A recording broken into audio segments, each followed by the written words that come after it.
नमस्कार फ्रेंड, जय जगन्नाथ। आज टॉपिक होची सांप मानकर जीव कहीं कटा होता है। फ्रेंड, सांप एक एमती जीव जहाँ आम समस्ते भल भाव जानी सी जो प्रकार भी होता बहुत लोग भगवान शिव मध्य मानती कहीं ना सी भगवान शिवंक गलारे हार होता।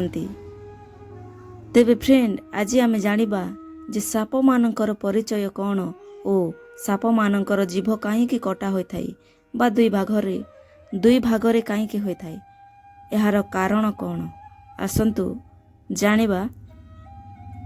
यह आमे समस्ते जानिछे जे साप मानकर जीभर बाहर भाग कटा होता है, किंतु यह कहीं कटा होइछि ताहार उल्लेख महाभारत रे होइछि। वेदव्यासଙ୍କ रचित महाभारत रे जोड़ित एक रोचक कथा एहीपरि जहाँ आमे जानिबा आसंतु। महाभारत अनुसारे महर्षि कश्यपଙ୍କ 13टी स्त्री थिली। एहा मध्यरु कद्रु मध्य जणे थिली। समस्त नाग कद्रुଙ୍କ संतान थिली। महर्षि कश्यपଙ୍କ कन्या अन्य स्त्री मध्य थिली। तांको ना थिला विनीता। विनीता हेउचंती गरुड पक्षींकर माता बा गरुड तांको पुत्र थिली। गोटे थर कद्रु और विनीता गोटे धला रंगर घोड़ा देखिले।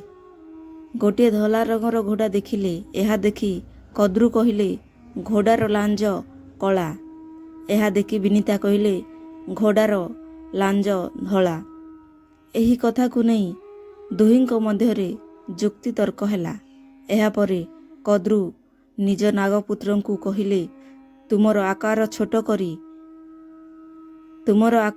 करी घोड़ार लांजरे जाई घोड़ेई हुओ ओ ताहा जेमिति भी हो कला दिसिबा दरकार बा कला करी दियो। ताहा सुनी साप माने मना करदेले बा किछि साप राजी होई गले।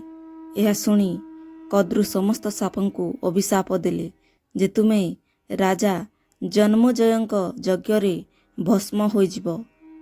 एही श्राप सुनी साप माने डरिकी राजी होई गले। साप माने निज मांक कथा सुनी तांको कहिबा अनुसारे कले। छोट होई धला घोड़ारे लांजरे घोड़ाई होइबा द्वारा लांज कला दिसुथिला। एहा द्वारा विनीता शर्त हारिगले। शर्त हारिबा द्वारा विनीता कद्रुଙ୍କ दासी होई गली। एही कथा जेतेबेले गरुडଙ୍କୁ जଣା पड़िला जे तांको माता विनीता कद्रुଙ୍କ दासी होई रहिछंती, या सुनी गरुड कद्रु ओ तांको पुत्र साप मानଙ୍କୁ पचारिले। गरुड ओ कहिले मु तुम मानଙ୍କୁ एमिति कौन वस्तु आनिकी देवी जहा तुम्भे मो माँ को दासत्वरु मुक्त करिबो।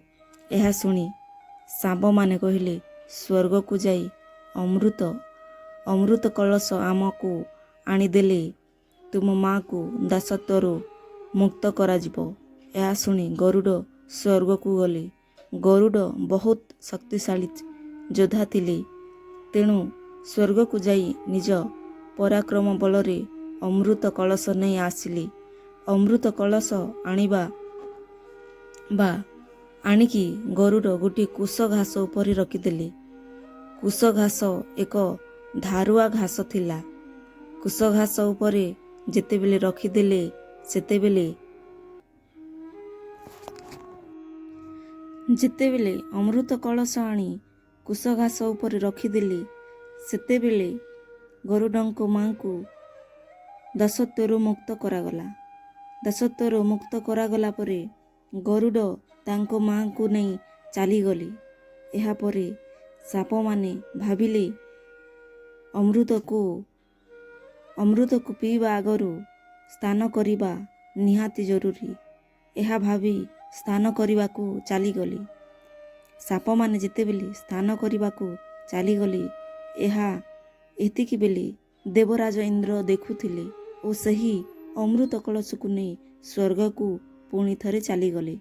यह देखि समस्त साप सही कुश घास को चाटिबाकू लागिले। କାଳେ ଏହି ଘାସ ଉପରେ ଅମୃତର କିଛି ବୁନ୍ଦା ପଡ଼ିଥିବ, କିନ୍ତୁ ଘାସ ଧାରୁଆ ହୋଇଥିବା ଯୋଗୁଁ ସାପମାନଙ୍କର ଜିଭ କଟିଗଲା ଓ ସେହି ଦିନଠାରୁ ସାପମାନଙ୍କର ଜିଭ କଟା ହୋଇଥାଏ ବା ଦୁଇ ଭାବରେ ବିଭକ୍ତ ହୋଇଥାଏ।